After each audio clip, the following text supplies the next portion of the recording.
आमर Titlagarh video report रे गोटे केस आम रेजिस्ट्रेशन करूँ Titlagarh PS case number 367 dated 13/9/2024 under section 318 clause 4 and 308 clause 2 BNS रे अगेंस्ट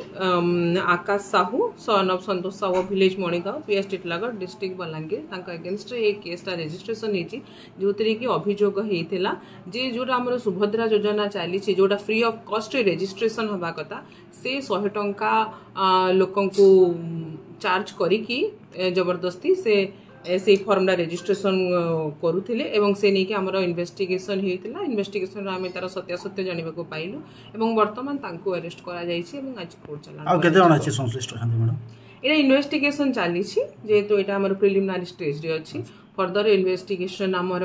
जारी रही जो मैंने भी ये इनवॉल्व अच्छा समस्त केस टैग कर हाँ अन्य वार्ता रहा जे एटा फ्री ऑफ कॉस्ट रेजिस्ट्रेशन होची एवं बेनिफिशियरी भी जो माने जाउछंती से माने सीएससी सेंटर रे किछि भी मूल्य दबार आवश्यकता नाही। ठीक है, थैंक यू।